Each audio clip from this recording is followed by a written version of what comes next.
இயேசுவுக்கே புகழ், இயேசுவுக்கே நன்றி, மரியே வாழ்க.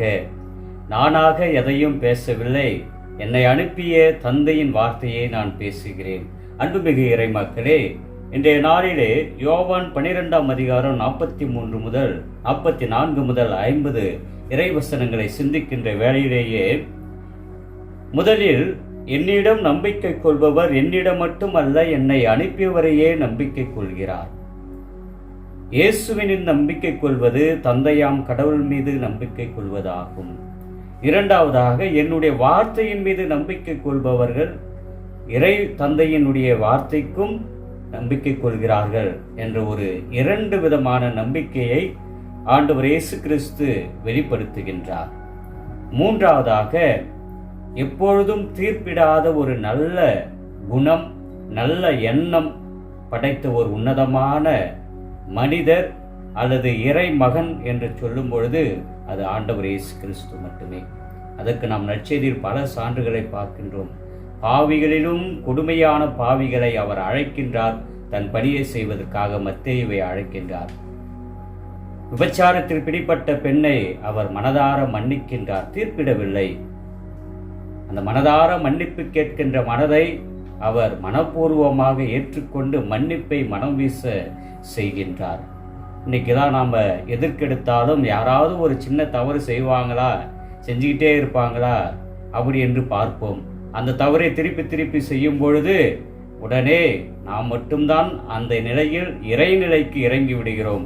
இறைவனே ஒருவர் செய்கின்ற தவறை திருப்பி திருப்பி மன்னிக்கின்றவராக இருக்கும் பொழுது இறை சாயலில் இருக்கின்ற நாம் ஏன் அந்த மன்னிப்பை பிறருக்கு பகிரக்கூடாது?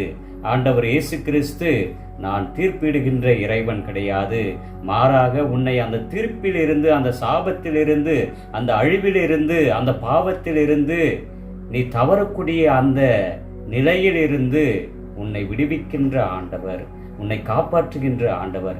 எனவே நம்முடைய அந்த சிறிய சிறிய தவற்றினால் அல்லது வீக்னஸ் என்று சொல்கிறோம் ஆங்கிலத்திலே, நமக்குள் இருக்கின்ற அந்த சிறிய சிறிய தவறுகள் செய்யக்கூடிய அந்த நிலைமையை நாம் மாற்றிக்கொள்ள கடவுளிடம் மட்டுமே மீட்பு உண்டு. அதுதான் கடவுள் மனிதர்களோடு சேர்ந்து நம்மை நகைக்கவில்லை, மாறாக அவர் நம்மை மீட்டெடுக்கின்றார், தீர்ப்பிடவில்லை. இவற்றினுடைய ஒரு உன்னதமான நிலைதான் கடைசியாக அவர் சொல்கிறார், இவை அனைத்தையும் நானாக பேசவில்லை, பேசுகின்ற ஒவ்வொரு வார்த்தையும் என் தந்தையின் வார்த்தையே. எனவே என்னை அனுப்பிய தந்தையே நான் என்ன சொல்ல வேண்டும், என்ன பேச வேண்டும் என்பதை பற்றி எனக்கு கட்டளை கொடுக்கின்றார். பெரும்பாலான நேரத்தில் நாம் ஜெபிக்கும் பொழுது நமக்குள் ஒரு விதமான பேசுகின்ற சத்தம் கேட்கும். அது அந்த ஒலி, அந்த சத்தம், அந்த குரல் நிச்சயம் ஆண்டவருடைய இறை வார்த்தையாக இருக்கும், இறை குரலாக இருக்கும். குருக்கள் பாவசங்கித்தன நேரத்திலே அவர்கள் உங்களிடம் பேசவில்லை, ஆண்டவர் இயேசு கிறிஸ்து பேசுகிறார். அவர் உங்களை மன்னிக்கவில்லை, ஆண்டவர் இயேசு கிறிஸ்து மன்னிக்கிறார். அவர் உங்களுடைய பாவத்திற்கு பரிகாரம் கொடுக்கவில்லை, ஆண்டவர் இயேசு கிறிஸ்து உங்களுடைய பாவத்திற்கு பரிகாரம் கொடுக்கின்றார். இவ்வாறு ஒவ்வொரு தருணமும் நாமாக எதையும் பேசவில்லை, மாறாக ஆண்டவருடைய வார்த்தை பேசப்படுகிறது. அதைத்தான் இயேசுவும் ஏற்றுக்கொள்கின்றார். ஏனெனில் நானாக எதையும் பேசவில்லை, என்னை அனுப்பிய தந்தையே நான் என்ன சொல்ல வேண்டும், என்ன பேச வேண்டும் என்பதை பற்றி எனக்கு கட்டளை கொடுத்துள்ளார். இதைத்தான் ஒவ்வொரு குருவும் மறைவுரையில் பின்பற்றுகிறார்கள்.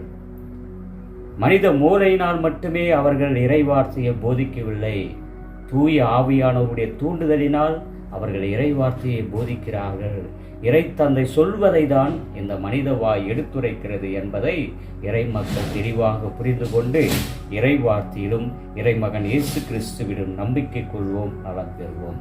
என்றும் வாழும் எல்லாம் அல்ல இறைவா, நானாக எதையும் பேசவில்லை, என் தந்தை சொல்வற்றையே நான் பேசுகிறேன் என்று சொன்ன இயேசுவை போல எங்கள் வாயிலிருந்து வருகின்ற ஒவ்வொரு வார்த்தையும் பிறருக்கு வாழ்வு கொடுக்கின்ற வார்த்தையாக, பிறரை கீழ்த்தரமாக பேசி அவருடைய வாழ்வை கெடுக்கின்ற ஒரு வார்த்தையாக இல்லாமல் அவர்களுக்கு வாழ்வு கொடுக்கின்ற வார்த்தையாக மாற எங்களை ஆசிர்வதியும். ஆமென். இயேசுவுக்கே புகழ், இயேசுவுக்கே நன்றி, மரியே வாழ்க. எல்லாம் அல்ல இறைவன் இத்திருச்சிலுவையின் வழியாக தந்தை, மகன், தூய ஆவியானவர் உங்கள் ஒவ்வொருவருடைய மனதில் இருக்கின்ற மன்றாட்டுக்களையும் வேண்டுதல்களையும் கேட்டு ஆசீர்வதிப்பாராக. ஆமென்.